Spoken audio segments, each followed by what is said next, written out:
সন্ধ্যা। আপনাদের সবাইকে সাদর আমন্ত্রণ জানাচ্ছি কুয়েট রেডিও কর্তৃক আয়োজিত হায়ার স্টাডিজ এবং ক্যারিয়ার রিলেটেড শো অ্যাডভেঞ্চারের সিজন 1 এর episode 5 journey to MIT and বিয়ন্ডে। উচ্চশিক্ষার জন্য দেশের বাইরে পড়তে যাওয়া আমাদের অনেকের স্বপ্নের বিষয়। এমআইটি সেখানে এমন একটি প্রতিষ্ঠান যেখানে পড়তে পারাটা অনেকের কাছেই ভাগ্যের অলিক উপহার মনে হয়। কিন্তু এই স্বপ্ন পূরণ করা সম্ভব যদি থাকে সঠিক দিক নির্দেশনা এবং প্রস্তুতি। আজকে এই বিষয় নিয়ে কথা বলতে আমাদের সাথে উপস্থিত হয়েছেন বাংলাদেশ প্রকৌশল বিশ্ববিদ্যালয়ের আরবান অ্যান্ড রিজিওনাল প্ল্যানিং বিভাগের অ্যাসিস্ট্যান্ট প্রফেসর অন লিভ এবং বর্তমানে এমআইটি ইউনিভার্সিটিতে পিএইচডি রত নিয়াজ মাহমুদ জাফরি স্যার। আসসালামু আলাইকুম স্যার। আমাদের অ্যাডভেঞ্চারের আজকের শোতে আপনাকে অনেক অনেক স্বাগত জানাচ্ছি। স্যার, ছোটবেলা থেকে পড়াশোনার সাথে আপনার সম্পর্ক নিয়ে যদি জানাতেন আমাদের। ইঞ্জিনিয়ারিং এবং বুয়েট এই ২ টার বিষয়ে সিদ্ধান্ত আসলে কবে নিয়েছেন? কেন নিয়েছেন? পরিবার বা পারিপার্শ্বিক কোনো চাপ কি ছিল? নাকি নিজের ইচ্ছা এবং স্বপ্নকেই ফলো করেছেন? ধন্যবাদ। তো পড়ালেখার বিষয়ে আমার ছোটবেলা থেকে শুরু হয় হলো কি, আমি নোয়াখালীতে ছিলাম। ক্লাস 2 পর্যন্ত নোয়াখালীতে পড়ে এরপরে আমার ফ্যামিলি সহ ঢাকায় চলে আসে। তো আমার পড়ালেখার পুরা ফেজটাকে আমি ৩ ভাগে ভাগ করব। ফার্স্ট ভাগ হবে ক্লাস 8 পর্যন্ত। তো সেই সময় পর্যন্ত আমি মনে করি যে আমি মোটামুটি স্টুডেন্ট ছিলাম, অনেক বেশি খেলাধুলায় ফোকাস ছিলাম। পড়ালেখা মোটামুটি ছিলাম আরকি, যে অনেক যে খুব এক্সট্রাঅর্ডিনারি স্টুডেন্ট থাকে, ফার্স্ট, সেকেন্ড, থার্ড হয় সবসময় সেরকম না। কিন্তু মানে মোটামুটি মধ্যম লেভেলের স্টুডেন্ট ছিলাম। তারপরে ক্লাস 8 এর পর থেকে একটু সিরিয়াস হতে হয় পড়ালেখা নিয়ে, যেহেতু ২ টা বোর্ড পরীক্ষা আছে এবং ভালো রেজাল্ট করা দরকার। এটা থেকেই তো সেই সময় পড়ালেখা করেছি। বোর্ড রেজাল্টগুলা ভালো হয়েছে। কিন্তু তখনও ওইরকম কখনো মনে হয় না যে খুব বেশি এক্সট্রাঅর্ডিনারি কোনো স্টুডেন্ট। কারণ আইডিয়াল স্কুলে পড়ালেখা করছি। ওইখানে দেখা যায় হলো ১,০০০ জন পরীক্ষা দিলে ৯৮০ জনই এ প্লাস পায় আরকি। সো ওই ৯৮০ জনের মধ্যে আমি একজন এরকম। তারপরে সরকারি বিজ্ঞান কলেজে পড়ালেখা করছি।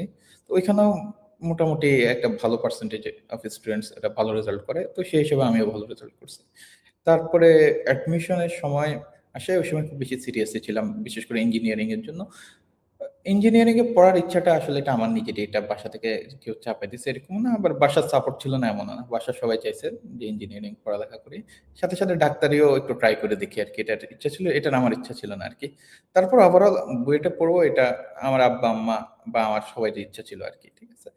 তো অ্যাডমিশনের সময় খুব বেশি সিরিয়াস ছিলাম এবং পরীক্ষাগুলাও ভালো হয়েছে। বিশেষ করে কুয়েট এগুলাতে ১ম এ পরীক্ষা হয়েছিল এবং এগুলাতে খুব ১ম দিকেই আমার পজিশন আসছে। কিন্তু বুয়েটের বললাম না যে খুব বেশি এক্সট্রাঅর্ডিনারি এক্সপেকটেশনও ছিল না ওই সময়। তো আশা ছিল যে সিভিল ডিপার্টমেন্ট পাবো আরকি। আমার সিভিলে পড়ার খুব ইচ্ছা ছিল বুয়েটে। হ্যাঁ, এবং সিভিলে পাওয়ার জন্য ওই সময় 800 এর সিরিয়ালের ভিতরে থাকলেই বুয়েট পাওয়া যায়। হ্যাঁ, সিভিল ডিপার্টমেন্ট পাওয়া যায়। এদিক দিয়ে আমি অলরেডি কুয়েটে অ্যাডমিশন নিয়ে নিয়েছি ট্রিপলি ডিপার্টমেন্টে। তারপরে দেখা গেল যে একটুর জন্য মিস হয়ে গেছে, কুয়েটের সিভিল পাইনি। তো তারপরে মোটামুটি একটা ডিলেমার মধ্যে পড়ে যায় যে বুয়েটের ইউআরপি পড়বো নাকি কুয়েটের সিভিল কুয়েটের ট্রিপলি ডিপার্টমেন্টে পড়ালেখা করবো আরকি। তো যেহেতু বাসা পুরোপুরি সেটেল ঢাকায় আরকি। তো ঢাকা থেকে গিয়ে হলে থাকা বা আমি কখনো একা থাকিও নাই ঢাকার বাইরে। It's difficult for me. Okay? আর আমি খুব বেশি ঘরের কাজকর্ম পারি না। তো এইজন্য সব মিলে একটা ডিসিশন এরকমই আসছে যে না, ঢাকায় থাকি, বুয়েটে পড়ালেখা করি আরকি। যেহেতু বাবা-মা, ভাই-বোন সবাই ঢাকায় থাকে, পুরা ফ্যামিলি সবাই ঢাকায় থাকে। তো সেই হিসেবে বুয়েটে ভর্তি হয়েছি। এখন বুয়েটে ভর্তি হওয়ার পরে মোটামুটি যেটা বুঝলাম যে it's more yeah align with my passion, যে এখানে যে জায়গায় আসছি এটা ঠিকই আছে আরকি। আ স্যার, এর সাথেই জিজ্ঞেস করি যে বুয়েটে ভর্তির পর আপনার জার্নিটা কেমন ছিল? মানে এক্সপেকটেশন এবং রিয়েলিটির কোনো তফাৎ আপনি লক্ষ্য করেছেন কিনা? বা ইঞ্জিনিয়ারিং এ তো একটা ব্যাপক চাপ থাকে। সেই চাপটা কিভাবে সামাল দিয়েছেন? যদি আমাদের একটু জানাতেন। বুয়েটে ভর্তির সময় যে এক্সপেকটেশনটা ছিল যে এ জায়গায় মোটামুটি আমি এটা সিওর ছিলাম যে এখানে কম্পিট করার মতো হতে পারে, যে এত এক্সট্রাঅর্ডিনারি কিছু করতে পারবো না, এত কম্পিট করতে পারবো না। এখানে তো ঢোকার পরে সবারই একটা ইচ্ছা থাকে যে টিচার ফাইটার হওয়ার। তো এটা সবারই ইচ্ছা থাকে, আমারও ইচ্ছা ছিল। কিন্তু মোটামুটি এরকম সিওর ছিলাম যে এরকম কোনো খুব বড় ড্রিম ছিল না। যে ড্রিম ছিল এরকম যে okay 3.5 CGPA is good enough for me. Okay? এটা দিয়ে বের হতে পারলেই ওকে ফাইন। কিন্তু বের অ্যাডমিশন নেওয়ার পরে, ক্লাস শুরু হওয়ার পরে এরকম ইচ্ছা ছিল। কিন্তু মানে ফার্স্ট ২ টা সিটি হয়েছিল হলো ম্যাথ এক্সাম। ম্যাথটা, এই ম্যাথ কোর্সটা সব ডিপার্টমেন্টে মোটামুটি অফার করে আরকি। এবং ফার্স্ট কুইজটা যেটা ফার্স্ট সিটি ওটা মোটামুটি ইজি ছিল আরকি আমার কাছে মনে হয়েছে আরকি। যদিও মানে ক্লাসে আমি একাই 20 আউট অফ 20 পাইছি, বাকিরা পায় নাই। 2nd ম্যাথ এক্সামটা আসলে খুব ক্রিটিক্যাল ছিল আরকি। তো 2nd ম্যাথ এক্সামটা আসলে কোয়েশ্চেনও খুব কঠিন করছে। তো কিন্তু ওইটাতে এসে যে ফ্যাকাল্টি ক্লাস নিতে শেষে বলতেছে যে রোল 9 কে? আমার রোল 9 ছিল আরকি। তো আমি বললাম আমি। তো বলতে হলো কি যে একমাত্র সে 20 আউট অফ 20 পাইছে এবং সে খুব করে বলল আরকি যে, "বুয়েটে তো সবাই পড়তে আসে, সবার সাথে তার পরিচয় হয় না। এরকম ২-১ জন আসে, ২-১ জনের সাথে পরিচয় হয়। এরা বুয়েটে থেকে যায় আরকি।" এভাবে একটা করছে আরকি। তখন না আমার কাছে মনে হয়েছে যে না, এই জায়গায় একটু এফোর্ট দিলে হতে পারে, আমার দ্বারা ভালো কিছু হতে পারে আরকি। মানে তখন একটা ফিলিং হইছে যে না, ইটস সামথিং এক্সট্রাঅর্ডিনারি, আমি করতে পারবো আরকি এই জায়গায়। এরকম একটা ফিলিংস হইছে এবং মোটামুটি তখন থেকেই যেহেতু ইয়া একটা অ্যাপ্রিসিয়েশন পাওয়া গেছে এবং সবারই একটা ইচ্ছা থাকে যে ১ম দিকে যে খুব ভালো করে পড়ালেখা করে একটু রেজাল্ট ভালো করে দেখা আরকি যে কি হয়। তো ফার্স্ট ইয়ারের রেজাল্টের পরে মোটামুটি ফার্স্ট টার্মের রেজাল্টের পরে মোটামুটি টপ পজিশনে আসার পরে তখন থেকেই সিরিয়াস হইতে হইছে অনেক বেশি আরকি এবং বাসায় ফ্যামিলিতেও একটা প্রেশার ক্রিয়েট হইছে। আমার বাবা যিনি, উনি অনেক বেশি ইউনিভার্সিটি টিচিং প্রফেশনটা পছন্দ করেন আরকি। তো সেই মিলিয়ে একটা খুব বেশি প্রেশার তৈরি হয়ে গেছে আরকি, পিয়ার প্রেশার। সো পড়ালেখা করতে হইছে তখন। এখন বুয়েটে এক্সট্রাঅর্ডিনারি প্রেশার, এটা আনবিলিভেবল প্রেশার, এটা যেটা আমি বলতে চাই। বুয়েটের প্রেশারের সাথে কোনো প্রেশার এটির তুলনা হয় না। ওই সময় আমি যখন পড়তাম, তখন যদি এটা সিরিয়াসলি কেউ নেয়, কেউ আরো ভালো করতে হয় আরকি। অনেকে আছে এত কেয়ার করে না আরকি। তাদের জন্য অত প্রেশারের কিছু নেই আরকি।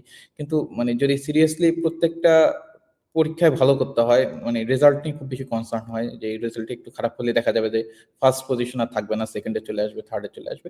এরকম কম্পিটিশন থাকলে আসলে তখন খুব বেশি এফোর্ট দিতে হয় এবং এটা খুবই টাফ। আমি পিএইচডি করতেছি। আমার কাছে মানে এখন যদি আমি রিকল করি যে আমি বুয়েটে কি খাটনি খাটছি, আমার কাছে ভয় লাগে আরকি। মানে পিএইচডি আমার কাছে তো কঠিন কিছু লাগতেছে না বা এত টাফ কিছু লাগতেছে না বা এত হার্ড ওয়ার্কিং কিছু লাগতেছে না। ইটস ইজি গোইং ই মনে হইতেছে। কিন্তু মানে বুয়েটের ওই ৪ টা বছর যদি আমি রিকল করি আরকি, ইটস ভেরি ডিফিকাল্ট এবং এখানে প্রচুর পরিমাণে রেগুলার ক্লাসে প্রেশার থাকতো, এই সিটি কুইজ এগুলা। আর এর সাথে হলো গিয়ে কি আরবান অ্যান্ড রিজিওনাল প্ল্যানিং এর ল্যাবের প্রেশারটা অনেক হিউজ।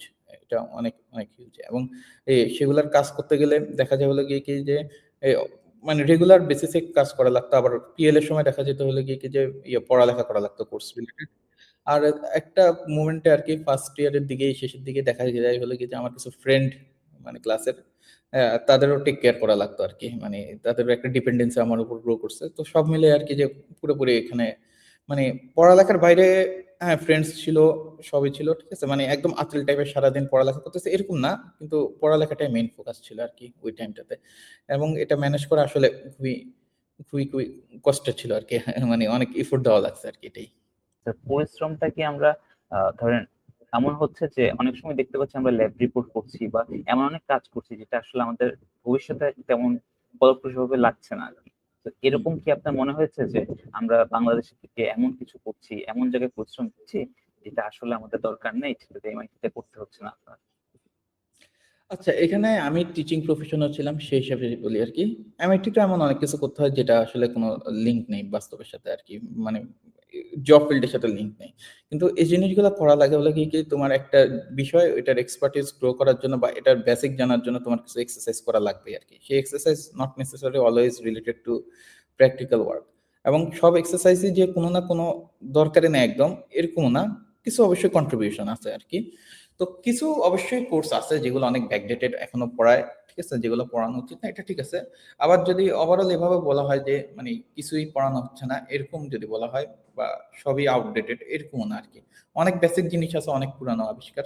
কিন্তু ওইগুলা পড়া লাগবে, ওইগুলা এমন কিছু করা লাগবে যেগুলো হতে পারে যে প্র্যাকটিক্যাল কোনো অ্যাপ্লিকেশন নাই বা অ্যাপ্লিকেশন থাকলেও এটা খুব লিমিটেড, ঠিক আছে? তো ইন জেনারেল আমি তো আরবান অ্যান্ড রিজিওনাল প্ল্যানিং এর স্টুডেন্ট। সেটার পার্সপেক্টিভ থেকে বললে হ্যাঁ, অনেক কিছু আছে যে যেমন ধরো হলো গিয়ে একটা সাবজেক্ট ছিল জিআইএস। জিআইএস বলতে হলে গিয়ে কি তার আগে কার্টোগ্রাফি রিলেটেড একটা সাবজেক্ট ছিল আরকি। তারপরে জিআইএস আসে আরকি। এখন কার্টোগ্রাফিতে হ্যান্ড ম্যাপ তৈরি করা শেখায় আরকি। ঠিক আছে? হাতে তোমার ম্যাপ ড্র করতে হবে, অনেক কমপ্লেক্স ম্যাপ। ঠিক আছে? যে জিনিসটা জিআইএস এ খুব ইজিলি করা যায়। এখন কোডিং আবিষ্কার হওয়ার পরে তো মানে কোডিং বলতে হলে গিয়ে কোডিং তো অনেক আগে থেকে ছিল আরকি। মানে এই ChatGPT দিয়ে কোডিং লেখার পরে তো এটা আরো অনেক ইজি হয়ে গেছে। ঠিক আছে? কিন্তু জিনিসটা হলো গিয়ে কি, মানে আমি যখন টিচার হয়ে ক্লাসটা নিতাম, ওই ক্লাসটা আমি নিতাম, তখন বুঝছি যে কেন হাতে আঁকাটা অনেক ইম্পর্টেন্ট। কারণ হাতে আঁকলে তখন দেখা যায় তোমার অ্যাটেনশন গুলা খুব ভালো করে ডিটেলস এর প্রতি পড়ে। আদারওয়াইজ তুমি হতে পারে এই ডিটেল গুলা ধরতে পারবে না, এগুলা বুঝতে পারবে না, বা এগুলো ইগনোর করবে আর কি, যে আসলে এই জিনিসটা ইম্পর্টেন্ট বা এই জিনিসটা আসলে এভাবে করলে জিনিসটা ভালো হতো। তো এই জিনিসটার জন্যই অনেক সময় দেখা যায় অনেক বেসিক কিছু করা বা অনেক কিছু করা যেগুলো আসলে মনে হয় যে ইউজলেস, কিন্তু আলটিমেটলি এটা ব্যাক এন্ডে অনেক হেল্প করে আর কি। আপনার রিসার্চ জার্নিটা কিভাবে শুরু হয়েছিল কুয়েটে? মানে কোন মেথডে আপনি কাজ শুরু করেছিলেন, বা কিভাবে আপনি ডিটারমাইন করেছেন কোন ফিল্ডে যাবেন? বুয়েটের আমি ঢোকার পর থেকে, যেহেতু আমি সিভিল ইঞ্জিনিয়ারিং এ পড়ার ইচ্ছা ছিল আর কি, তো সিভিল ইঞ্জিনিয়ারিং এর পড়ার ইচ্ছা থাকলেও ওটা ট্রান্সপোর্টেশনে পড়ার ইচ্ছা ছিল। সো ইউআরপি তো পড়লেও যেহেতু ট্রান্সপোর্টেশনে স্পেশালাইজেশন করার স্কোপ আছে, সো আমার ট্রান্সপোর্টেশনে একদম শুরু থেকেই ইচ্ছা ছিল যে ট্রান্সপোর্টেশনে কাজ করবো আর কি। আর রিসার্চে ইনভলভ হওয়াটা, আমাদের ডিপার্টমেন্টে ল্যাব হয় অনেকগুলা, প্রতি প্রতি টার্মে 2টা 3টা করে ল্যাব থাকে। এর মধ্যে কিছু কিছু ল্যাব থাকে অনেক বড় ল্যাব আর কি, যেগুলা 6 ক্রেডিট ল্যাব আর কি, 3 ক্রেডিট ল্যাব, কিন্তু মানে ক্লাস হলে কি 6 আওয়ার্স আর কি উইকলি। তো 3 ক্রেডিট ল্যাবসে দেখা যায় হলে অনেক রিয়েল ওয়ার্ল্ড ডেটা কালেক্ট করায় এবং অনেক প্র্যাকটিক্যাল রিসার্চ কোশ্চেন রেখে কাজ করায় আর কি। সো সেকেন্ড ইয়ারে ওঠার পরে এরকম একটা রিসার্চ প্রজেক্ট, যে পার্ক ইউজার রিলেটেড একটা রিসার্চ প্রজেক্ট কন্ডাক্ট করা হয়। তো ওইটাতে দেখা যায় হলে আমার রেজাল্ট ভালো আসে, মানে তখন হলো গিয়ে কি, যে ফ্যাকাল্টিরা ছিল আর কি, তারা একটা অ্যারেঞ্জমেন্ট করে আর কি, যে হ্যাঁ যারা ভালো রেজাল্ট করছে তারা এই কোর্সের যে কাজটা হয়েছে সেটা নিয়ে একটা পাবলিকেশনের কাজ করতে পারে। তো সেকেন্ড ইয়ারে ওই সময় থেকে আমার পাবলিকেশনের রিলেটেড কাজ বা রিসার্চ রিলেটেড কাজ ইনভলভমেন্ট শুরু হয়। তো এখানে যে জিনিসটা হলো কি, যে মানে তখন তো আমি রিসার্চ রিলেটেড কিছু জানতাম না, তো তখন থেকে হলো গিয়ে কি এই জিনিসটা নিয়ে কাজ করতে করতে দেখা যায় হলো কি সবার মধ্যে, যে ফার্স্ট হলো গিয়ে কি, যে ল্যাবের যে রিপোর্টটা ছিল ওইটাই একটু কাটছাট করে একটা পেপার বানায়া পাবলিশ করার চেষ্টা করা আর কি। কিন্তু পরে দেখা গেল হলো কি, যে ভালো জার্নালে দিলে এগুলা আসলে ডেস্ক রিজেক্টই হয় আর কি সাধারণত, ঠিক আছে। তো পরে হলো গিয়ে কি, এটা আরো ইমপ্রুভ করার চেষ্টা করা আর কি। তো এই প্রসেসটাতে অনেক কিছু শিখেছে। আমি সেকেন্ড ইয়ারে পেপারটা নিয়ে কাজ শুরু করছি, এই পেপারটা পাবলিশ হচ্ছে হলো গিয়ে কি অলমোস্ট আমার থিসিস ডিফেন্সের পরে। সো একটা হিউজ টাইম লাগছে এবং এটার পিছনে অনেক অনেক এফোর্ট দেওয়া লাগছে, এবং এটাতে অনেক কিছু শিখা গেছে, যে কিভাবে একটা পেপার লিখতে হয়, কেন গ্রামাটিক্যাল মিস্টেক থাকা না থাকাটা ইম্পর্টেন্ট, ইংলিশ ল্যাঙ্গুয়েজটা বেশি ইম্পর্টেন্ট একটা পেপারের কমিউনিকেশনের ক্ষেত্রে। দেন এর বাইরে কিভাবে অ্যানালাইসিস করতে হয়, কিভাবে একটা পেপার স্ট্রাকচার করা লাগে, এই সব কিছুই হলো গিয়ে পুরো প্রসেসটার মাধ্যমে শিখা হয়েছে। এই সেম ভাবে থার্ড ইয়ারের সেকেন্ড সেমিস্টার এরকম আরেকটা সুযোগ আসছে। এরপরে রিসার্চ ইনভলভমেন্ট হওয়া হয়েছিল আমার আন্ডার গ্রাজুয়েট স্টাডিজে। হ্যাঁ, আন্ডার গ্রাজুয়েট স্টাডিজে যেটা হয়েছে, যে আমার যে সুপারভাইজার ছিল উনি ট্রান্সপোর্টেশনে কাজ করেন না, ওনার এক্সপিরিয়েন্স আসলে নাই, কিন্তু আমি ট্রান্সপোর্টেশনে কাজ করতে চাইছিলাম। সো পুরো এফোর্টটা আমার দেওয়া লাগছে আর কি ওখানে, যে দেখা গেলো যে প্রচুর পরিমাণে লিটারেচার রিভিউ, এবং যে মানে পুরো প্রসেসটা আর কি, যে দেখা গেল হিউজ পরিমাণ একটা লিটারেচার রিভিউ ওই সময় করা হয়েছে আর কি, এবং অনেকগুলো টপিক এক্সপ্লোর করা হয়েছে, যেহেতু দেখা যাচ্ছে এটা করতে যাচ্ছে কিন্তু এটার ডেটা নাই বা এটার মডেলিংটা আমি বুঝতেছি না, সো জাম্প করে আরেকটাতে যাওয়া লাগছে। এরকম করতে করতে দেখা গেছে যে একটা খুব ভালো এখানে নলেজ বিল্ড আপ হয়েছে, এবং এটা কনফিডেন্টলি বলতে পারি যে আমার যে আন্ডারগ্রেড থিসিসটা হয়েছে এবং এটা যে এক্সটেনশনে যে কাজটা হয়েছে, যে পরিমাণ ডেটা কালেক্ট হয়েছে, একটা মোটামুটি ইউনিভার্সিটি আমেরিকার একটা পিএইচডি ডিগ্রি দেওয়ার মতো আর কি হয়েছে। এটা আমি বলি মাঝে মাঝে আর কি, কারণ এটাতে আমার হিউজ পরিমাণ এফোর্ট দেওয়া লাগছে। এরপরে যে জিনিসটা হয়েছে, যে যখন আমি এরকম 3টা প্রজেক্টে ইনভলভ হয়েছে, যে আমার সেকেন্ড ইয়ারের প্রজেক্টটা, থার্ড ইয়ারের প্রজেক্ট, আমার আন্ডারগ্রেড থিসিস, তখন মোটামুটি আমি রিসার্চ রিলেটেড জিনিসটা আসলে বুঝে গেছি আর কি, যে জিনিসটা কিভাবে পাবলিকেশন করা লাগে, কিভাবে একটা রিসার্চ পেপার লেখা লাগে, একটা প্রপোজাল কিভাবে ফর্ম করা লাগে, একটা কিভাবে রিসার্চ আইডিয়া জেনারেট করা লাগে, এবং একটা যেহেতু থিসিসটা করছিল ট্রান্সপোর্টেশন একটা স্পেসিফিক ফিল্ডে, ওইটার প্রতি আমার অনেক একটা ডেপ নলেজ তৈরি হয় আর কি। তো সেখান থেকে এক্সটেনশনে আমার মাস্টার্স থিসিসটা অনেক ভালো জায়গায় পাবলিকেশন হয়েছে আর কি, এবং ভালো থিসিস। এর সাথে সাথে হলো গিয়ে কি দেখা গেল যে মোটামুটি একটা কোলাবোরেশনের সুযোগ চলে আসছে আর কি। যেমন ইউনিভার্সিটি অফ ম্যাকমাস্টারে আমাদের এক সিনিয়র আপু পিএইচডি করতেছিলেন, তো উনি করোনার সময় ট্রাভেল বিহেভিয়ারে কি রকম ইম্প্যাক্ট ফেলে এই রিলেটেড একটা প্রজেক্ট করার জন্য আমাকে ইনভলভ করছেন আর কি। সো আমি যেসব প্রজেক্টে ইনভলভ হয়েছি, এখানে দেখা যায় যে অনেকে অনেক পেপার পাবলিশ করে, অনেকেই দেখা যায় যে ইথিক্স মেনটেন করেন আর কি, লাইক যে তোমার পেপারে আমার নাম দিতেছে, আমার পেপারে তোমার নাম দিবা, এরকম না। আমি যেগুলো করছি এগুলোতে সবসময় আমি চেষ্টা করছি যে মানে ফার্স্ট অথর হিসেবে কাজ করা আর কি, যে প্রজেক্ট জারি থাকুক, মানে আমি এফোর্ট দিছি এবং ফার্স্ট অথর হিসেবে কাজ করার চেষ্টা করছি আর কি, এবং মানে কন্ট্রিবিউশন আর কি, যে কোনো পেপারে আমার কন্ট্রিবিউশন আসলে অনেক সিগনিফিকেন্ট ছিল আর কি।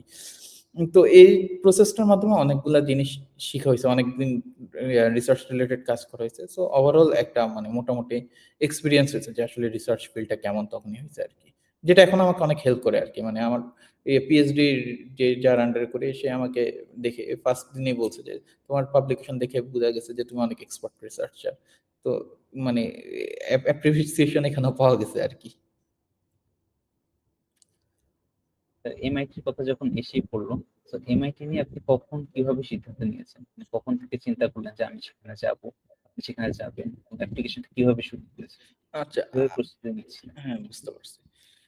এমআইটিতে যাওয়ার সিদ্ধান্তটা আসলে এটা আমার মানে ১ম দিকে এরকম ছিল না আরকি। এমন কোনো সিদ্ধান্ত ছিল না যে কোন ইউনিভার্সিটিতে যাবো, কোনটা টার্গেট, এমন কোনো সিদ্ধান্ত ওই সময় নেওয়া হয় নাই আরকি। এটা মূলত আমার আর্টসোলজি করোনার সময় আরকি। ওই সময় আমি বুয়েটের টিচার। তো আমার যে ফ্যাকাল্টি যারা আরো আমার থেকে সিনিয়র, তারা ওই সময় এক্সপ্লোর করতেছে যে কোন জায়গায় পিএইচডি করতে যাবে, কোন জায়গায় এপ্লাই করতেছে। তখন হলো গিয়ে এই জিনিসগুলো নিয়ে আরকি চিন্তাভাবনা শুরু হয়েছে যে, আচ্ছা আমারও তো যেতে হবে আরকি ২-৩ বছরের মধ্যে পিএইচডি করতে।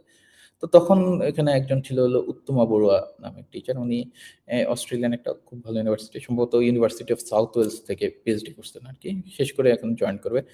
তো উনি মূলত ১ম আমাকে বলছে যে, তুমি তুমি ই এমআইটিতে ট্রাই করো আরকি।" এরকম যে, "তোমার রিসার্চ প্রোফাইল অনেক ভালো, তোমার রেজাল্টও অনেক ভালো। You should try to MIT." তারপরে হলো গিয়ে কি আমার আরেকজন ফ্যাকাল্টি ছিল ওই সময় যে, নওশীন তাবাসসুম নামে। উনিও অনেক এনকারেজ করছে যে, এ মানে আমাকে এমআইটিতে ভর্তি হইতে হবে আরকি, এরকম অবস্থা আরকি উনাদের উ উ উ উনার ডিরেকশন থেকে আরকি। সো ওভারঅল এই ২ টা এনকারেজমেন্ট পাওয়ার পরে আরকি আমি সিরিয়াসলি নেওয়ার চিন্তা করছি আরকি যে, না আসলে এমআইটিটা এক্সপ্লোর করে দেখা যায় আরকি। সো মোটামুটি সিদ্ধান্ত নিয়েছি হলাম গিয়ে ২০২১ সালে হলো একটা অ্যাডমিশনের অ্যাডভার্টাইজমেন্ট দেখছিলাম। Imperial college London. এটা লন্ডনের অনেক টপ ইউনিভার্সিটির মধ্যে একটা। মেবি ৩ or ৪ ইউনিভার্সিটির মধ্যে একটা। তো জাস্ট একটা কিউরিওসিটি থেকে আমি ওই সময় কোনো প্রিপারেশন ছিল না, কিছু ছিল না। জাস্ট আমার সিভি দিয়ে একটা অ্যাপ্লিকেশন করছি। তখন দেখলাম যে তাদের রেসপন্স অনেক পজিটিভ ছিল এবং তারা ইন্টারভিউ নিয়ে অনেক এনকারেজ করছে এপ্লাই করার জন্য। তখন বুঝছি যে আচ্ছা, তাহলে এটাতে যেহেতু এত সহজে মানে কল পেয়ে যাওয়া গেছে, তার মানে এমআইটিটা খুব বেশি যে হার্ড হবে তা না। জাস্ট চেষ্টা করে দেখা যেতে পারে আরকি। তখন ডিসিশন নিয়ে নেওয়া হচ্ছে যে না, এমআইটিতে এপ্লাই করব। এবার যেটা হোক। কিন্তু মানে ডিসিশন নেওয়ার পরে আরো বেশি জিনিসটা হয়ে গেছে আরকি। যেমন না, মানে এমআইটিতেই হওয়া লাগবে এরকম একটা মেন্টালিটি গ্রো করছে। তারপরেও মানে তখন থেকেই আরকি সিদ্ধান্ত নেওয়া, এবং ওই সময় করোনার সময় ফার্স্ট যে জিনিসটা হইছে, সুবিধা হইছে যে জিআরইটা ড্রপ করে দিছে। জিআরইটা আর লাগে না সব জায়গায়। এটা একটা সুবিধা হইছে, এবং সাথে হলো গিয়ে কি দেখা যায় যে আইএলটিএস এবং টোফেলের প্রিপারেশন তখন থেকে শুরু করে দেওয়া হইছে। আমি টোফেল দিব ফার্স্ট এ ভাবছিলাম। পরে আবার আইএলটিএস দিয়েছিলাম। যেহেতু এই আইএলটিএসটা আমার কাছে মোর ইজি মনে হইছে আরকি। যেহেতু এখানে স্পিকিং এ দেখা যায় একজন মানুষের সাথে কথা বলা লাগে আরকি। দ্যাটস মোর ইজিয়ার দ্যান কম্পিউটারের সাথে কথা বলা আরকি। তাই আইএলটিএস টাই আমার প্রেফারেন্স এ ছিল আরকি। তো তখন থেকে আইএলটিএস এর প্রিপারেশন শুরু করছিলাম আরকি। তো এভাবেই হলো কি এমআইটিতে এপ্লাই করাটা হয় আরকি। আ স্যার, প্রসঙ্গত অনেকেই বলে থাকে যে সিজিপিএ আসলে তেমন একটা ম্যাটার করে না। কিন্তু স্যার, এই বিষয়টা নিয়ে আপনি কি মনে করেন বা আপনি কি সাজেশন দিবেন আচ্ছা। যারা আন্ডারগ্রেড স্টুডেন্ট এখন আছে? আ আ আ আমি আমি বলব এটা একটা অত্যন্ত ভুল ধারণা আরকি। ঠিক আছে? এটা অনেকে বলে, কিন্তু কেন বলে আমি আসলে জানি না আরকি। যদি কারো হায়ার স্টাডিজ এ আসার চিন্তাভাবনা থাকে, ফার্স্ট ক্রাইটেরিয়া যেটা সেটা হলো সিজিপিএ। মানে অন্য অনেক কিছুই দেখা হবে, কিন্তু সিজিপিএটা সবার আগে দেখা হয় আরকি। এমনকি এমআইটিতে যদি কেউ এপ্লাই করার কথা চিন্তা করে, তার সিজিপিএ এর সাথে তার ক্লাস পজিশনটাও টপ 2% এ থাকাটা অনেক ইম্পোর্টেন্ট। এমন না যে টপ 2% এ না থাকলে তার অ্যাডমিশন হবে না বা ডিফিকাল্ট। কিন্তু মানে সিজিপিএটা ভালো থাকাটা অনেক বেশি ইম্পোর্টেন্ট, এবং যেকোনো ইউনিভার্সিটিতে যেকোনো ইউনিভার্সিটিতে তোমার যদি সিজিপিএ ভালো থাকে, তুমি অ্যাডভান্টেজ পাবা। এটা এটা মানে উইথআউট এনি ডাউট অ্যাডভান্টেজ পাবা। এখন কথা হতে পারে যে যাদের সিজিপিএ খারাপ, হ্যাঁ, তারাও তো অ্যাডমিশন পায়। তাহলে তারা কিভাবে পায়? ওকে? সেটা পাওয়া যায়। ওকে? কিন্তু তোমার চিন্তা করতে হলে এফোর্ট এর কথা। এফোর্ট এর কথা বলতে হলো গিয়ে কি যে অ্যা মানে একজন সিজিপিএ কম, তার যে হুম। পরিমাণ এফোর্ট দিতে হয়, একজন সিজিপিএ যার অনেক বেশি, তার ততটা এফোর্ট দেওয়া লাগে না। এখানে একটা ডিফারেন্স আছে। আর সবাই একটা মানে ওভারঅল প্রোফাইলটাকে ইভালুয়েট করে। যার সিজিপিএ কম সে হতে পারে যে অন্য কোথাও ভালো আছে। ঠিক আছে? কিন্তু এর মানে এ না যে সে অন্য কোথাও ভালো। ঠিক আছে? তার সাথে তার সিজিপিএ ভালো থাকলে তার প্রোফাইলটা খারাপ হবে। বরং তার প্রোফাইলটা আরো বেশি স্ট্রং হবে। তো এজন্যই মানে যাদের হায়ার স্টাডিজ করার চিন্তা আছে, অবশ্য হায়ার স্টাডিজ করার চিন্তা না থাকলেও মানে ক্লাসে গিয়ে পড়াশোনা করা এবং সিজিপিটা ভালো রাখা, এটা যে কোনো দিক থেকে চিন্তা করলে এটা অনেক বেশি ইম্পর্টেন্ট। স্যার এবার আমরা চলে আসি যে বাইরে যাওয়ার এই জার্নি প্রিপারেশন নিয়ে। তো স্যার আমরা যতটুকু আন্ডারগ্রেড স্টুডেন্ট হিসাবে জানি সেটা হচ্ছে এসওপি একটা বড় রকমের ভূমিকা রাখে। তো স্যার একটা গোছানো এবং আকর্ষণীয় এসওপি কিভাবে লেখা যায় বা আপনি কি পদ্ধতি ফলো করেছেন? পাশাপাশি স্যার আরেকটা প্রশ্ন, সেটা হচ্ছে প্রফেসর মেইলিং এর বিষয়টাও যদি একটু বলতেন স্যার, সেটা কিভাবে করা যায়? এই দুইটা কোশ্চেন অনেক ইম্পর্টেন্ট এবং আমার কাছে মনে হয় যে পুরো অ্যাডমিশন প্রসেসের কোর হচ্ছে হলো এই দুইটা জিনিস। ওকে, একটা মানুষের সিজিপিএ ভালো থাকতে হবে, ঠিক আছে? এটা এটা হলো নাম্বার ওয়ান ক্রাইটেরিয়া। এখন সিজিপিএ খারাপ হলে অন্য কিছু দিয়ে সেটা মেকআপ করা লাগবে। এখন ইন জেনারেল টপ ইউনিভার্সিটিগুলোতে যখন অ্যাডমিশনের জন্য অ্যাপ্লাই করা হয় তারা সিজিপিএ দেখে, এবং সেকেন্ড আরেকটা জিনিস দেখে যেটাতে বাংলাদেশি স্টুডেন্ট অনেক বেশি ডিসঅ্যাডভান্টেজ হয়, এবং এটা নিয়ে খুব বেশি মানুষ কথা বলে না। এটা হচ্ছে হলো কি, সে কোন জায়গা থেকে গ্র্যাজুয়েশন করছে। এখন পিএইচডির জন্য অ্যাপ্লাই করছে এমআইটিতে, এমআইটির নিজের graduate masters undergrad student, Harvard থেকে স্টুডেন্ট অ্যাপ্লাই করছে, ঠিক আছে? ওদের তো প্রতি বছর অন্তত 40-50 জন মাস্টার্স স্টুডেন্ট গ্র্যাজুয়েশন করে, ঠিক আছে? এদের মধ্যে 5-7 জন অ্যাপ্লাই করা খুব একটা ডিফিকাল্ট কিছু না। এখন তাকে বেশি প্রায়োরিটি দিবে নাকি বাংলাদেশের একটা স্টুডেন্টকে বেশি প্রায়োরিটি দিবে, ঠিক আছে? তো আমি যেটা দেখলাম যে তারা অনেক অনেক বেশি এমফেসিস করে সে কোন জায়গা থেকে গ্র্যাজুয়েট করছে। এটা টপ স্কুলগুলোতে, এটা আমি নিচের স্কুলগুলো, নিচের মানে মধ্যম বা ইয়ার স্কুলগুলোর কথা বলতেছি না, বলছিল এমআইটি বা হার্ভার্ড, এরাতে যে সে কোন জায়গা থেকে গ্র্যাজুয়েশন করছে তারা এটাতে অনেক বেশি ওয়েট দেয়। এখন এটা তো আমাদের পক্ষে আর পসিবল না, যেহেতু আমরা বাংলাদেশে পড়ালেখা করছি। সো সেই ক্ষেত্রে এই জায়গা মেকআপ করার জন্য এসওপি অনেক বেশি ইম্পর্টেন্ট একটা ভূমিকা রাখতে পারে আর কি। কারণ এসওপি হচ্ছে হলো গিয়ে কি, এমন একটা জিনিস যেখানে তুমি তোমার ট্যালেন্ট শো করতে পারবা। এমন একটা জিনিস, সিভিতে তুমি অনেক কিছু লিস্ট করতে পারো, ঠিক আছে? একটা 10 পেজের সিভি বানাইতে পারো অনেক কিছু হাবিজাবি দিয়ে, ঠিক আছে? কিন্তু এর থেকেও বেশি ইম্পর্টেন্ট হলো গিয়ে এসওপিটা, কারণ এখানে তুমি তোমার নিজের ট্যালেন্টটা রিফ্লেক্ট করতে পারো। আমি তোমাকে একটা এক্সাম্পল দিতে পারি। অনেকে সিজিপিতে লেখে যে আমার এই এই স্কিল আছে, ঠিক আছে? এখন এটা আমি যদি তোমারটা রেপ্লিকেট করি যে হ্যাঁ আমার ওই স্কিল আছে, 5টা সিভিতে 5 জনই লিখে দিল, ঠিক আছে? কিন্তু এটা তো প্রুফ হয় না যে তার এই স্কিলটা আছে। এখন যদি তুমি এটা এসওপিতে রিফ্লেক্ট করতে পারো যে আমি এই ধরনের কাজ করছি, এই ধরনের কাজ করতে গিয়ে আমার এই ধরনের মডেল ইউজ করা লাগছে, আর এই মডেলটা আমি এই প্রোগ্রামিং ল্যাঙ্গুয়েজ দ্বারা রান করছি। সো এটা শো করে যে আসলে হ্যাঁ তোমার এই ব্যাপারটাতে নলেজ আছে, তুমি এখানে শো করতে পারতেছো। সো এখন এসওপি লেখার ক্ষেত্রে যে জিনিসটা আমি আমি নিজেও অনেক কিছু এসওপি রিভিউ করছি এবং আমার এসওপিটা লিখছি। তো আমার কাছে যেটা এক্সপিরিয়েন্স হলো কি, যে মানুষের এসওপি লেখার ক্ষেত্রে ফার্স্ট যে ভুলটা করে সেটা হলো কি, too much focus on childhood stories, যে আমার চাইল্ডহুড থেকে কিভাবে আমি এই ডিপার্টমেন্টে আসলাম, এই ডিপার্টমেন্টে আসার পরে আমি কেন এলে এই ডিপার্টমেন্টের এই টপিকটাতে হলে কি স্পেশালাইজ করতে চাচ্ছি, এবং আমি পিএইচডি করতে গেলে কেন এই টপিকটাতে করতে চাচ্ছি। সো ইটস মোর লাইক যে তোমার মনে হচ্ছে যেন হলো গিয়ে ক্লাস 5 থেকে শুরু করতে হচ্ছে। সো এটা একটা টোটালি রং অ্যাপ্রোচ। আমি অনেক এসওপি দেখছি আর কি, একটা যে সে কাজ করে হলো গিয়ে নদী ভাঙন নিয়ে। তো তার স্টোরিটা কি, সে একদিন হলো গিয়ে নৌকায় বের হইছে, পাড়ের দিকে তাকাইছে, একটা বাসা ভেঙে পড়ে গেছে। তখন থেকে তার ইচ্ছে হয়েছে যে না এই লোকগুলোর জন্য কাজ করতে হবে, এজন্য আমি নদী ভাঙন নিয়ে কাজ করব, ঠিক আছে? সো এটা একটা চাইল্ডহুড স্টোরি, এবং এটা পড়ার পরে যে কোনো প্রফেসরের ফার্স্ট রিঅ্যাকশন হবে যে এটা একটা বেসলেস স্টোরি বা এটা একটা মেকআপ স্টোরি, ঠিক আছে? সো এরকম চাইল্ডহুড স্টোরি লেখার কোনো আসলে প্রয়োজন নেই। এটা হলো গিয়ে আমার প্রথম মানে যেটা করা যাবে না এসওপিতে তার জন্য সাজেশন। কিন্তু কি কি করতে হবে, এসওপিটা কেমন না লিখতে হবে, আমি যেভাবে চিন্তা করছি যে এসওপিটা হচ্ছে হলো গিয়ে একটা ডকুমেন্ট যেখানে তুমি দেখাতে পারো যে তোমার ক্যালিবার কতটুকু। যে আর প্রফেসর তখনই ইন্টারেস্টেড হয় যখন তুমি রিসার্চ রিলেটেড কথা বলো, তোমার মোর রিসার্চ। এখন এটা শুরু হইতে পারে যে এরকম যে তোমার আলটিমেট টার্গেট কি, তুমি কোন ডিপার্টমেন্টে পিএইচডি করতে যাচ্ছ, কোন টপিকে কাজ করতেছো, তোমার প্রফেসর যাকে টার্গেট করছো সে কোন রিলেটেড কাজ করে, ঠিক আছে? সেটা হলো কি তোমার ফিউচার গোল।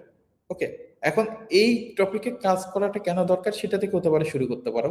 দেন যেতে পারো যে তোমার এই টপিকে কাজ করার কি কি এক্সপিরিয়েন্স আছে, তোমার রিসার্চ কি এই টপিকের, রিসার্চের কিভাবে এটা মানে এই টপিকের সাথে ম্যাচ করে। দেন হলো কি তুমি এই টপিক নিয়ে একটু ডিসকাস করে শেষ করলা। তো জিনিসটা হলো একটা স্টোরির মতো, যে তুমি শুরু করলা যে কেন একটা বিষয় কাজ করা ইম্পর্টেন্ট এটা দিয়ে, দেন তোমার এই রিলেটেড কি কি কাজের এক্সপিরিয়েন্স আছে এটা তুমি খুব ডিটেইলে ডিসকাস করলে, দেন ফিনিশ করলে হলো কি এই রিলেটেড ভবিষ্যতে তোমার কি কি কাজ করার প্ল্যান আছে। কারণ আমি তিনটা নিয়ে খুব ডিটেইলে কথা বলতে আসবো। তো ফার্স্ট যে জিনিসটা হলো গিয়ে কি, যে অনেকেই আছে এসওপিতে ফার্স্ট যে কাজটা করে যে চাইল্ডহুড স্টোরি মেকআপ করে, আর সেকেন্ড যে কাজটা করে যে লিস্টিং করে, যে সিভিতে যা আছে যতগুলা রিসার্চ করছে, যতগুলা অ্যাচিভমেন্ট আছে সব রিপিট করে কোথায়? এসওপিতে। জিনিসটা এরকম না, রেসিপি হবে একটা স্টোরির মতো। তো ফার্স্টে যে জিনিসটা হলো গিয়ে কি যে ইম্পর্টেন্ট যে এখানে তোমার রিসার্চ এক্সপিরিয়েন্স নিয়ে কথাবার্তা বলা। অনেকের রিসার্চ এক্সপিরিয়েন্স থাকে না, জব এক্সপিরিয়েন্স থাকে, জব এক্সপিরিয়েন্স থাকে, রিসার্চ এক্সপিরিয়েন্স থাকে, সবই থাকতে পারে। আবার দেখা যায় হলো অন্য আদার্স ভলেন্টিয়ারি এক্সপিরিয়েন্স থাকে। ততটুকুই এখানে আসবে যতটুকু হলো তোমার ফিউচার গোলের সাথে অ্যালাইন করে। কথা কি বুঝতে পারছো? মানে এই জিনিসটা হচ্ছে হলো কি যে মানে আমি মানে যে ধরো আমি ৫ টা প্রজেক্টে কাজ করছি। এর মধ্যে ৩ টা প্রজেক্ট হলো গিয়ে আমি যে ফিউচারে কাজটা করব সেটার সাথে অ্যালাইন করে। আমি ওই ৩ টাই ডিসকাস করব। বাকি ২ টা তো আমার স্টেটমেন্ট অফ সিভি তো আছে। এখানে আর এটা এক্সট্রা রিপিট করার কোনো দরকার নেই। এখন দেখা যায় হলো কি অনেকেরই অনেক রিসার্চ প্রজেক্ট থাকে, আবার অনেকের অনেক কম রিসার্চ প্রজেক্ট থাকে। দেখা যায় হলো গিয়ে রিসার্চ তেমন এক্সপেরিয়েন্স নাই। আবার অনেকে দেখা যায় হলো গিয়ে অনেকগুলো পেপার আছে, ৫ টা, ৭ টা, ৮ টা, ১০ টা, অনেকের আরো বেশি আছে। এখন তো অনেকেই অনেক বেশি পাবলিশ করতে পারে দেখা যায় আরকি। সো এখানে যে সাজেশনটা হলো গিয়ে কি যে সিভির এসওপির মেইন পার্টটা হলো কি তোমার রিসার্চ ডিসকাশন। যাদের হলো গিয়ে রিসার্চ এক্সপেরিয়েন্স কম বা রিসার্চ করতে পারতেছে না, লিঙ্ক নাই, তাদের উচিত হলো আন্ডারগ্রেড থিসিসটা খুব ইম্পর্টেন্স দিয়ে করা। যারা আন্ডারগ্রেড স্টুডেন্ট আছে তারা খুব ফোকাস দিয়ে করে যে আন্ডারগ্রেড থিসিসটা করা। এই থিসিসটা করার মাধ্যমে তার একটা ফিল্ডে একটা টপিকে কিছু নলেজ গেইন হবে, একটা কিছুটা হলো এক্সপার্টিস ডেভেলপ হবে। অনেক কিছু জানবে যে তা না, কিন্তু অনেক একটা ভালো এক্সপার্টিস ডেভেলপ হবে এবং সেই জিনিসটা সে হলো কি তার এসওপিতে রিফ্লেক্ট করবে যে সে আসলেই জানে এই ফিল্ড সম্পর্কে কিছু এবং তার কাজটা কি হয়েছে, সে কিভাবে এখানে মডেলিং করছে, একটু ডিটেলে বর্ণনা করা যদি রিসার্চ এক্সপিরিয়েন্সটা কম থাকে, ঠিক আছে? আর যার রিসার্চ এক্সপিরিয়েন্স বেশি থাকে তার শুধু এতটুকু বললে হবে না যে আমি আন্ডারগ্রেড থিসিসে এতটুকু করছি, এই প্রজেক্টে এতটুকু করছি। তার আরো তার কাছ থেকে ডিমান্ডটা বেশি। কারণ দেখা যায় হলো কি এখন অনেক চিন্তা করে যে আসলে এই লোকটা যে ৫ টা পেপার পাবলিশ করছে ভালো জার্নালে, তো সে নিশ্চয়ই এই ফিল্ডটা সম্পর্কে খুব ভালো জানবে। খুব ভালো তার আইডিয়া থাকবে। নয়তো সে ৫ টা পেপার পাবলিশ করতে পারত না। অনেক ইউনিভার্সিটিতে ৩ টা পেপার পাবলিশ করলে পিএইচডি ডিগ্রি দিয়ে দেয়। সো পিএইচডি ডিগ্রি পাওয়া মানে হচ্ছে হলো এই ফিল্ড সম্পর্কে তার অনেক আইডিয়া আছে। তো যার ৫ টা পেপার আছে তার তো এই ফিল্ড সম্পর্কে আইডিয়া থাকতে পারে। তো তখন তার কাছ থেকে এক্সপেকটেশন থাকে যে সে কি research question, research idea, research goal throw করে তার এসওপিতে এটা পড়ার একটা থাকতে পারে আরকি। ঠিক আছে? তাহলে সে যদি দেখায় যে সে আসলে ৫ টা পেপারে কাজ করছে এবং সে একটা খুব ভালো রিসার্চ আইডিয়া প্রফেসরকে থ্রো করে দিতে পারছে যেটা তার ফিউচার গোল এবং সেটার সাথে তার ব্যাকগ্রাউন্ডটাকে রিলেট করতে পারছে। That SOP will be a very good SOP. Okay? আর যদি হলো গিয়ে কি কেউ মনে করে যে সে এখন একটা রিসার্চ গোল থ্রো করতে পারতেছে না, রিসার্চ আইডিয়া থ্রো করতে পারতেছে না। এট লিস্ট কোন ফিল্ডে কাজ করবে এটা নিয়ে একটু লিটারেচার রিভিউ করে কিছু পয়েন্টস যদি এড করতে পারে that will be good enough for a SOP. So যেটা ইন সাম যে তোমার একটা স্টোরি থাকতে হবে, স্টোরিটা প্রবলেমটা ব্যাখ্যা করে দেন এটা চাইল্ডহুড এর সাথে কানেক্ট করার কোনো দরকার নেই। কেন তুমি এটাতে এই প্রবলেমটা নিয়ে রিলেটেড, যেমন এটা হতে পারে যে তোমার একটা রিসার্চের ফাইন্ডিংস থেকে তুমি এটা নিয়ে অনেক বেশি কনসার্ন হয়ে গেছো, ঠিক আছে? তোমার আন্ডারগ্রেড থিসিস করতে গেছো, সেখানে এই ফাইন্ডিংসটা আসছে, এই ফাইন্ডিংসটা দেখে তুমি বেশি ইন্টারেস্টেড হয়ে গেছো। এভাবে করে তুমি সাজাইতে পারো তোমার রেসিপি স্টার্টিংটা। তো একটা ভালো স্টার্টিং লাগবে, অ্যাট্রাকটিভ স্টার্টিং লাগবে, যেটা দেখে হলে গিয়ে মনে করবে না যে ও এটা চাইল্ডহুড স্টোরি, এটা মনে করবে যে হ্যাঁ এটা একটা খুব ভালো একটা স্টার্টিং। দেন চলে যাবে হলো কি তার রিসার্চের ইন ডেপথ বর্ণনা। এখানে অনেকে লেখে যে আমি পাইথন পারি, আমি রিগ্রেশন মডেলিং পারি, আমি এই ক্লাস্টার অ্যানালাইসিস পারি। জিনিসটা এভাবে না লিখে কিভাবে তুমি এটা তোমার কাজ ইউজ করছো এভাবে যদি বর্ণনা করো তাহলে বুঝবে যে না সে আসলে এটা পারে। না হয় বুঝবে যে আচ্ছা এটা লেখার জন্য লিখছে। দেন হলো গিয়ে কি যদি তোমার ভালো আইডিয়া থাকে ফিল্ড সম্পর্কে, একটা খুব ভালো রিসার্চ কোশ্চেন, রিসার্চ আইডিয়া যদি তুমি থ্রো করতে পারো, এটা একটা পারফেক্ট এসওপি হবে আরকি। এখন অনেকেই রিসার্চ আইডিয়া বা কোশ্চেন থ্রো করতে গিয়ে এমন কিছু লিখে ফেলে যেটা আসলে উইকনেস প্রকাশ করে দেয় যে আসলে সে আসলে এই ব্যাপারে খুব একটা ভালো জানে না। তো এই কাজটা করা যাবে না। এইজন্যই রিসার্চ এসওপিটা কাউকে দ্বারা একটু সিনিয়র কাউকে দ্বারা রিভিউ করানোটা এটা অনেক বেশি ইম্পর্টেন্ট। যাতে লোকটা যার এই ফিল্ডে আইডিয়া আছে সে যেন বুঝে যে এটা আসলে মানে খুব ভালো কিছু লেখে নাই, এরকম যেন কিছু না হয়। এট লিস্ট ভালো কিছু যেন লেখে, এটা যেন হয় আরকি। ভালো একটা রিসার্চ আইডিয়া যেন থাকে, এটা যেন হয়। মেইলিং রিলেটেড যে কোয়েশ্চেনটা সেটা হচ্ছে হলো গিয়ে কি প্রফেসর মেইলিং এর জন্য তো সবার একটা লিস্ট থাকে। একটা ইউনিভার্সিটির ওয়েবসাইট থেকে প্রফেসর একটা লিস্ট থাকে। তো মেইলিং এর ক্ষেত্রে খুব বেশি কিছু বলার কিছু নাই। কিন্তু আমার একটা আলাদা ছিল, টেকনিক ছিল এবং এটা খুব এফিশিয়েন্ট আমার কাছে মনে হয়েছে, এটা শেয়ার করা যায়। যে তুমি যদি জাস্ট লেখো যে তোমার সিভিটা এড করে দিয়ে একটা মেইল করে দাও, এটা যতটা না ইফেক্টিভ হবে তার থেকে তুমি যদি একটা পেজ বা ২ পেজ, ঠিক আছে? কিছু রিসার্চ আইডিয়া তার সাথে শেয়ার করো। রিপ্লাই পাওয়ার রেটটা অনেক বেশি বেড়ে যায়। এখন রিসার্চ আইডিয়া এটা খুব বেশি ইউনিক হতে হবে এটা তোমার কাছে কেউ এক্সপেক্ট করে না। কেউ এক্সপেক্ট করে না যে একটা আন্ডার গ্র্যাজুয়েটের স্টুডেন্ট একটা পিএইচডি লেভেলের রিসার্চ আইডিয়া এখনই জেনারেট করবে। কিন্তু তুমি যদি কিছুটা এক্সপ্রেস করতে পারো যে হ্যাঁ, আমি এই ফিল্ড সম্পর্কে কিছুটা জানি। আমার আন্ডারগ্রেড থিসিস থেকে আমি জানছি এবং আমি এভাবে আরেকটু প্রোগ্রেস করতে চাই। ঠিক আছে? কিছু গুড রিসার্চ কোয়েশ্চেন যদি থ্রো করে ১ পেজ বা ২ পেজ যদি লিখে দাও, তাহলে মানে প্রফেসরের একটা আইডিয়া হয় যে হ্যাঁ, এই রিসার্চ সম্পর্কে জানে। কিছুটা হলেও জানে। একটা রিসার্চ প্রবলেম কি, একটা রিসার্চ কিভাবে কোয়েশ্চেন করতে হয়, এই জিনিসগুলা সে জানে। এখন এই জায়গায় যদি আবারও একটা আছে যে মানে প্রবলেম আছে যে যদি ভালো লেখো এটা অনেক বেশি ইমপ্যাক্টফুল এবং অনেক হাই রেটেড রিপ্লাই পাওয়া যাবে। যেমন আমি যে রিপ্লাই পেয়েছি এটা সাধারণত অন এভারেজ পাওয়া যায় না আরকি। একটা রিসার্চ আইডিয়া শেয়ার করার পরে অনেক প্রফেসর শুধু রিপ্লাই দেয় না। অনেকে অনেক বেশি ইন্টারেস্টেড হইছে, অনেক বেশি ডিসকাস করছে এই প্রজেক্টটা নিয়ে এরকম হইছে। ঠিক আছে? কিন্তু মানে এই জায়গায় যদি হলো কি এমন কোন একটা রিসার্চ প্রজেক্ট তুমি থ্রো করো যেটা আসলে মানে খুব একটা প্রফেসরের কাছে মেক সেন্স করতেছে না বা আসলে খুব বেশি ভালো রিসার্চ আইডিয়া হয়নি। আর ভালো না মানে এট লিস্ট স্ট্যান্ডার্ড এর থেকেও কম হয়ে গেছে। তখন এটা আবার নেগেটিভ ইমপ্যাক্ট ফেলবে। সো এই জায়গায় আমি বলব যে একটা মানে মেইন কাজ হচ্ছে হলো গিয়ে কি যে থিসিসটা কমপ্লিট করার পরে পাস করার পরে অবশ্যই IELTS এর প্রিপারেশন নিতে হবে। ঠিক আছে?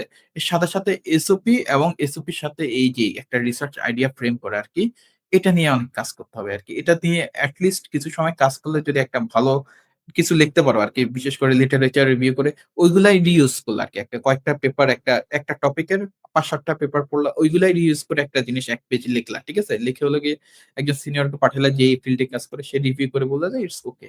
দেন এটা পাঠাইলে আমার কাছে মনে হয় যে রিপ্লাই রেট অনেক বেড়ে যায়। স্যার আইএলটিএস এবং জিআরই এগুলোর প্রিপারেশন কখন এবং কিভাবে নেওয়া শুরু করা উচিত বলে মনে হয়? ১ম এ বুঝতে হবে যে IELTS এর ইম্পোর্টেন্সটা কতটুকু। হ্যাঁ, IELTS টা হলো কি তোমার মিনিমাম যে রিকোয়ারমেন্ট এটা যদি ফুলফিল করে এর থেকে বেশি খুব একটা ইম্পোর্টেন্ট কিছু না। মানে এ এটা তোমাকে কোনভাবে ডিসঅ্যাডভান্টেজ করবে না যদি তুমি হলো গিয়ে কি IELTS এ একদম তাদের বেয়ার মিনিমাম যে এক্স ইয়া যেই রিকোয়ারমেন্ট আছে সেটা ফুলফিল করো। যদি বেয়ার মিনিমাম রিকোয়ারমেন্ট থেকে কম পেয়ে যাও তখন এটা আ তারা অ্যাকসেপ্ট করবে না আরকি। তাদের যে রিকোয়ারমেন্ট আছে সেটা ফুলফিল করতে হবে।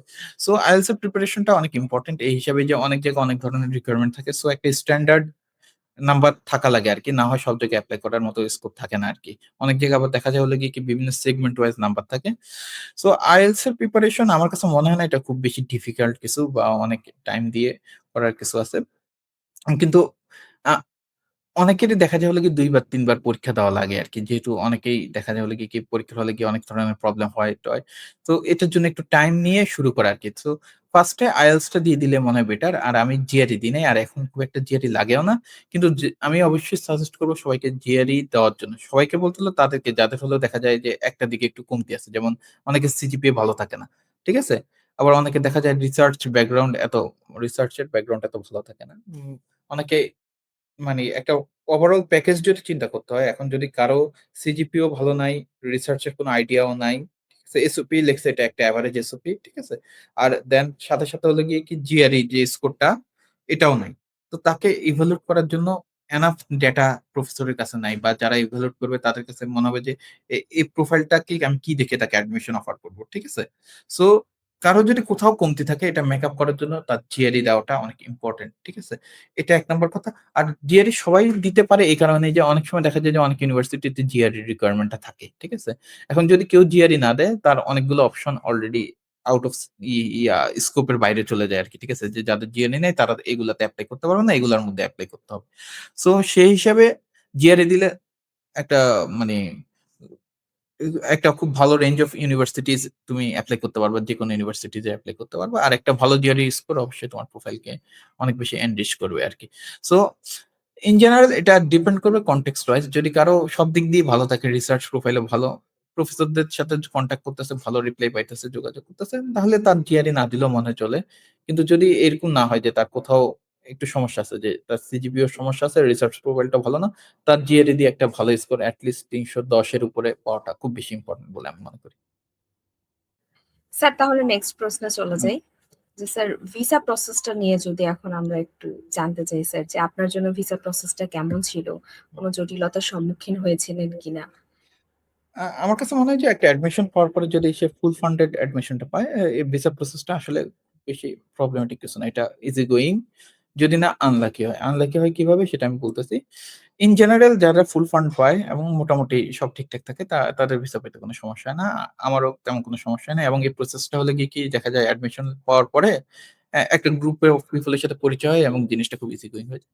এখন যে জিনিসটা হলো গিয়ে প্রবলেম হয় যে অনেকেই অ্যাডমিনিস্ট্রেটিভ প্রসেসিং এ পাঠায় দেয় আরকি। তো ওই সময় গিয়ে আসলে একটা প্রবলেম হয়ে যায় আরকি।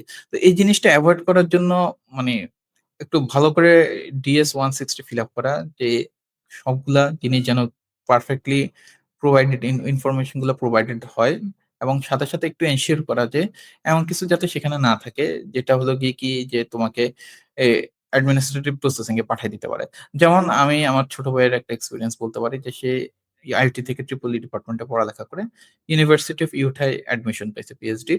কিন্তু সে একটা চাইনিজ কোম্পানিতে কাজ করছে আরকি। সে তার DS-160 লিখছে এবং তাকে এটার জন্য অ্যাডমিনিস্ট্রেটিভ প্রসেসিং এ পাঠায় দিছে এবং ২ বছর লাগছে তারটা সলভ হইতে এবং তার ভিসা পাইছে কিন্তু ততদিন তার ফান্ডিং অফারটা উইথড্র করে নিয়ে গেছে ইউনিভার্সিটি আরকি। সো মানে এটা আনলাকি হলে প্রবলেম, ঠিক আছে? এটা আসলে কারো হাতেও নাই আরকি। এটা কোন কারণে কাকে কেন পাঠাবে এটা কেউ জানে না। তবে ইন জেনারেল মানে এই 90% কেস বা 95-98% কেসে যারা ফুল ফান্ডেড থাকে তাদের আসলে ভিসাটা কমপ্লিকেশন হয় না। যদি এখন একটু টাফ টাইম, ঠিক আছে? যেহেতু ইমিগ্রেশন রিলেটেড ইউএস অনেক পলিসি চেঞ্জ করছে। তারপর আমার কাছে মনে হয় না যে এটা খুব একটা বড় ইস্যু, কনসার্ন হওয়ার মতো ইস্যু আরকি। আ স্যার এখন আপনার একটু ব্যক্তিগত অভিজ্ঞতা জানতে চাই। যখন আপনার ফাইনালি এমআইটি তে যাওয়ার সেই সুযোগটা আসলো, যখন একদম কনফার্মেশন চলে এলো, তখন আপনি কেমন অনুভব করেছেন? তখনকার ওই মুহূর্তটা কেমন ছিল? আচ্ছা, এটা একটা ডিফারেন্ট এক্সপেরিয়েন্স আরকি। যে এমআইটি তে যখন এপ্লাই করি, এরপর থেকে তো দোয়া করা শুরু হয় আরকি। বিশেষ করে আমার ওয়াইফ, আমার আম্মা, আব্বা অনেকে তারা সবসময় দোয়া করতো আরকি যে যাতে এমআইটি তে হয়। কারণ তারা অনেক বেশি আগ্রহী ছিল যে আমি এমআইটি তে পড়ি আরকি। বিশেষ করে আমার বাবা। আর আমার ওয়াইফ তো মানে মোটামুটি এ অ হুম ৩ বার কুরআন খতম দিয়ে দিছে আরকি যাতে আমার এমআইটি তে হয় আরকি। সো এমআইটি তে অ্যাডমিশন পাওয়ার আগে যেটা হইছে হলো কি যে তারা একটা ইন্টারভিউ নেয়। ওকে? সো ইন্টারভিউটার কল পাওয়ার পরেই হলো গিয়ে কি বেশি মোর এক্সাইটমেন্ট লাগছে যে আচ্ছা এট লিস্ট ইন্টারভিউতে কল পেয়েছি। ঠিক আছে? এখন ইন্টারভিউতে কল পাওয়ার পর আমার ইন্টারভিউটা আসলে আমার কাছে মনে হইছে যে খুব ভালো হইছে আরকি। যে প্রফেসর ছিল সে প্রফেসর তার ৪-৫ জন পোস্টডক এবং সিনিয়র স্টুডেন্ট সহ আমার ইন্টারভিউটা নিছে এবং আমার কাছে মনে হয়েছে যে অ্যা মানে ইন্টারভিউটা দেওয়ার পর আমার একটা এক্সপেরিয়েন্স মানে আমার একটা মানে মনে হইছে যে আমার একটা কনফিডেন্স গ্রো করছে যে আমি অ্যাডমিশন পাবো। ঠিক আছে? কারণ ইন্টারভিউটা ভালো হইছে। তো এর ৩ দিন পরে হলো গিয়ে কি সাধারণত সব ইউনিভার্সিটিতে একটা মেইল দিয়ে জানায় আরকি। কিন্তু এমআইটি এই জায়গা থেকে একটু ডিফারেন্ট। আমার কাছে মনে হয়েছে যে আমার যে প্রফেসর সে আমাকে ফোন দিছে আরকি। ফোন দিয়ে বলতেছে যে, "অ্যা তোমার এমআইটি তে অ্যাডমিশন হইছে। আমি তোমাকে এটা ফোন দিয়ে জানানো মানে ফোন দিছি কারণ তোমাকে জানানোর জন্য আরকি, কংগ্রাচুলেট করার জন্য।" তো তখন হলো গিয়ে কি যে মানে আরকি এই নিউজটা জানা গেছে আরকি। এবং মোটামুটি আরকি যে বিশেষ করে আমার পাশে আমার ওয়াইফ ছিল তখন। তো সে তো খুব খুশি হয়ে গেছে আরকি। হ্যাঁ, এটা একটা অন্যরকম অনুভূতি আরকি। মানে এটা আসলে আমার লাইফে সবচেয়ে ভালো দিন বলতে গেলে এরকম একটা দিন হবে আরকি। এটা একটা অন্যরকম অনুভূতি। এটা আসলে বলা যাবে না। না, বিশেষ করে যেভাবে তারা ফোন দিয়ে আরকি মানে অন্তত ২-৩ মিনিট কথা বলছে আরকি ফোন দিয়ে যে মানে এ কেন আমাকে সিলেক্ট করা হইছে, ঠিক আছে? তারপরে হলো কি যে এর পরের স্টেপ গুলা কি হবে? প্রফেসর কথাবার্তা বলে দেন হলো কি যে মানে আমি ফোন নাম্বার দেখে তো ১ম এ ধরতে পারি নাই আরকি। মানে ওই সময় নামাজের টাইম ছিল আরকি। নামাজ পড়তে গেছিলাম। নামাজ পড়ে এসে দেখি হলো কি ইয়া আবার মেসেজ দিছে যে, "আমি doctor Xinhua, I want to talk with you." তো তারপরে হলো সে আবার ফোন দিছে। তখন হলো গিয়ে কি যে এ সে জানালো আরকি যে মানে তোমার অ্যাডমিশন হইছে। তুমি কংগ্রাচুলেট করে তারপরে হলো গিয়ে কি তারপরে সে তার বলছে যে আমার সাথে কাজ করবা। আমি এই ধরনের কাজ করি। ঠিক আছে? তুমি তো এই ধরনের কাজ করো। এরকম আরো কিছু কথাবার্তা বলে তখন রেখে দিছে আরকি। স্যার একটা সম্পূরক প্রশ্ন করি এর সাথে। মানে অনেকেই যারা অনগোয়িং প্রসেস এ থাকে, আ একটা অ্যাডমিশন বা প্রফেসর মেইলিং বা টিএআরএ এই জিনিসগুলো ম্যানেজের ক্ষেত্রে বা ফান্ডিং ম্যানেজের ক্ষেত্রে, তো মোটামুটি কেমন সময় এক্সপেক্ট করা উচিত যে একদম ফাইনাল কনফার্মেশন এবং এই ফান্ডিং ম্যানেজ করার সময়টার মধ্যে কেমন সময় আমরা এক্সপেক্ট করতে পারি? আসলে এটা অনেক একটু বড় সময়। তোমার শুরু করতে হবে হলো কি at least yeah July August থেকে শুরু করতে হবে তোমার আইএলটিএস এর প্রিপারেশন। জিআরই দিলে আরো আগে থেকে প্রিপারেশন শুরু করতে হবে, এসওপি রেডি করা। প্রফেসর মেলিংটা আমি এনকারেজ করি সেপ্টেম্বর অক্টোবর থেকে, ঠিক আছে? এর থেকে আগে করলে দেখা যাবে কি তারা আগের টার্মের স্টুডেন্টরা তখন মানে ক্লাস শুরু করে আর কি, তো সেগুলা নিয়ে ব্যস্ত থাকে আর কি। নতুন টার্মের স্টুডেন্ট নিয়ে তখনও হতে পারে তো চিন্তা ভাবনা থাকে না। সেপ্টেম্বর বা অক্টোবর থেকে যদি মেলিং শুরু করা হয়, এরপরে হলো কি দেখা আর কি যে মানে কয়টা মেইল রিপ্লাই পাইছে, এর মধ্যে কোনগুলা পজিটিভ, কোনগুলা কম পজিটিভ, কোনগুলা বেশি পজিটিভ। ওকে, অনেকে দেখা যায় হলে কি জাস্ট এরকম মেইলে রিপ্লাই দেয় যে I would encourage you to apply, বা খুব জেনারিক কিন্তু একটু পজিটিভ টোন আছে যে হ্যাঁ অ্যাপ্লাই কর, ঠিক আছে? অনেকে আছে যে তোমার ইন্টারভিউ নিতে চাবে, ঠিক আছে? অনেকে আছে যে ইন্টারভিউ নেওয়ার পরে অনেকদিন কথা বলবে, ঠিক আছে? যে হ্যাঁ ইন্টারভিউ ভালো হয়েছে, তুমি অ্যাপ্লাই করো, আমার নাম এসওপি তে দাও, এরকম করে বলবে, ঠিক আছে? সো এরকম অনেক লেভেল অফ ইন্ডিকেশন আছে আরকি। এখন যার জন্য হলো গিয়ে কি সে কল পায়, যে ইন্টারভিউর কল পায়, ইন্টারভিউ দেওয়ার পরে তার প্রফেসর তাকে বলে যে তুমি এপ্লাই করো। এই ইউনিভার্সিটি গুলোতে সে মাস্ট এপ্লাই করবে। অবশ্যই এপ্লাই করা উচিত তার, ঠিক আছে? বা এট লিস্ট ইন্টারভিউর কল পাইছে সেগুলাতে সে মাস্ট এপ্লাই করা উচিত। এখন কেউ যদি এগুলা পায়, ধরো হলো গিয়ে ২-৩ টা কল পাইছিল ইন্টারভিউর, এরপরেও সে আরেকটু সেফটির জন্য আরো কিছু এক্সপান্ড করতে চায়, বা সে কোনো ইন্টারভিউর কলই পায় নাই। কিন্তু সে রিপ্লাই পাইছে যে I would encourage you to apply, তুমি এপ্লাই করতে পারো, ঠিক আছে? এপ্লাই করার পর আমি তোমার ইন্টারভিউ নিতে পারি। এরকম মানে নিউট্রাল বাট একটু পজিটিভ টোন আছে আরকি, ঠিক আছে? তো সে ওইগুলাতেও এপ্লাই করতে পারে, ঠিক আছে? এরপরে যদি সে আরো কিছু এপ্লাই করতে চায় করতে পারে। কিন্তু মূলত অ্যাডমিশন অফার গুলা এখান থেকে আসার কথা আরকি, ঠিক আছে? এখন কেউ যদি আনফরচুনেট হয় সে কোনটাই ম্যানেজ করতে পারে নাই, তাহলে হলো গিয়ে সে তার পছন্দ মতো এপ্লাই করে দেন প্রফেসরের সাথে কনট্যাক্ট করতে পারে। আর এখানে আরেকটা ট্যাকটিস এর কথা আমি বলব যেটা খুবই ইম্পোর্টেন্ট, যে প্রফেসরের সাথে কথা বলার পরে বা একটা পজিটিভ রিপ্লাই পাওয়ার পরে ইন্টারভিউ নেয় নাই, অ্যাডমিশনটা সাবমিটের পরে একটা মেইল দেওয়া, এটা ওকে ফাইন। কিন্তু যেটা বেশি কাজে লাগে যে অ্যাডমিশন ধরো হলো গিয়ে কি ডেডলাইন ছিল 15 ডিসেম্বর। এই জায়গায় রেজাল্ট হয় হলো গিয়ে সাধারণত জানুয়ারির শেষের দিকে বা ফেব্রুয়ারির শুরুর দিকে। তো জানুয়ারির শুরুর দিকে প্রফেসরকে আরেকটা মেইল দিয়ে দেওয়া যে আমি এপ্লাই করছিলাম এবং আমি এভাবে সবগুলা জিনিসপত্র সাবমিট করছি।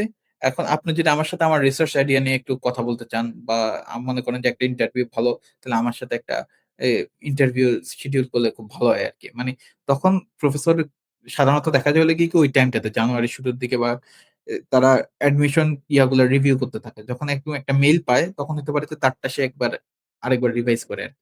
সো দেখা যায় হলো গিয়ে কি এরকম দিলে অ্যাকসেপ্টেন্স রেট বা ওই সময় রিপ্লাই পাওয়ার রেটটা আরো বেশি বেড়ে যায় আরকি।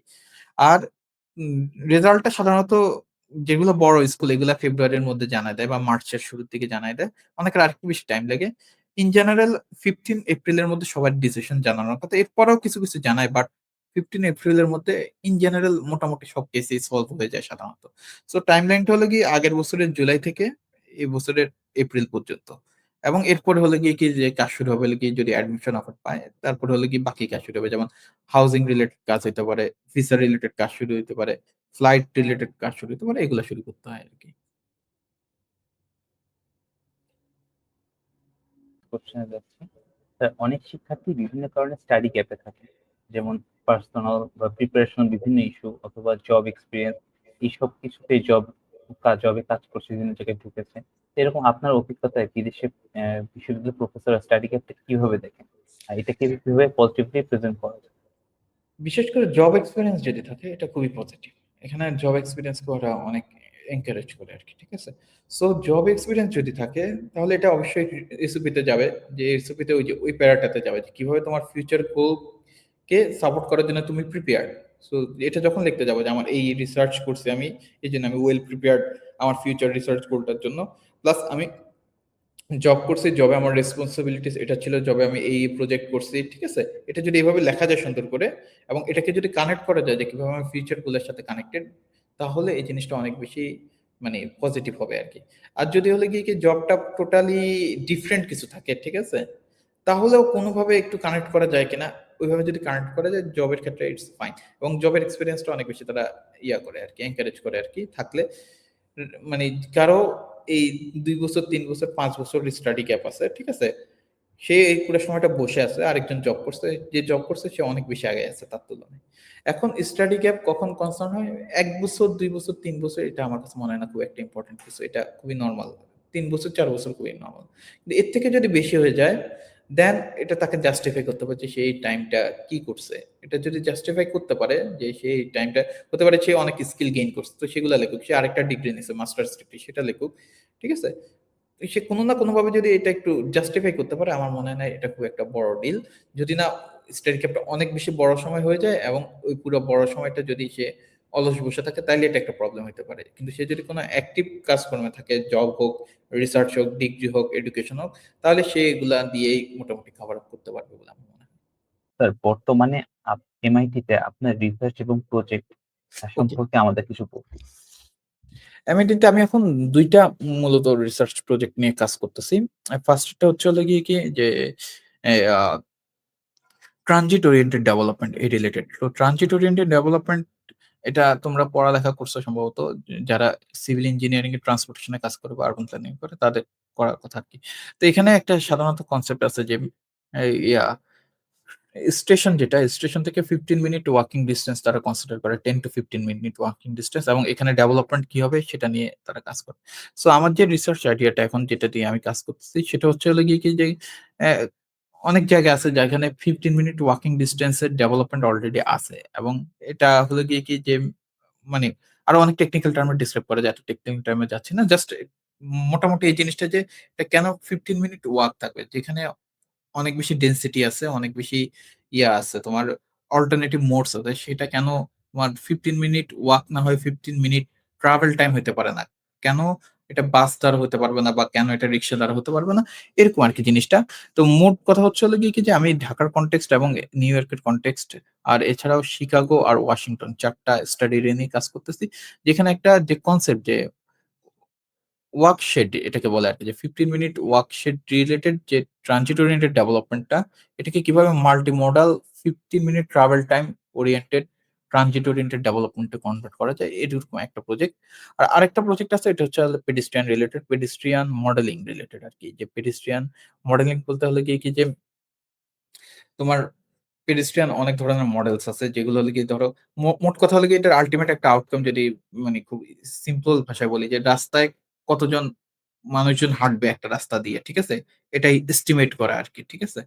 সো এবং এটাকে প্রেডিকশন করা, যে লং টার্ম প্রেডিকশন বা কোন চেঞ্জ এর কারণে যে এখানে ২ টা বিল্ডিং বাড়লো বা এখানে একটা পার্ক হলো, এখানে একটা শপিং মল হলো।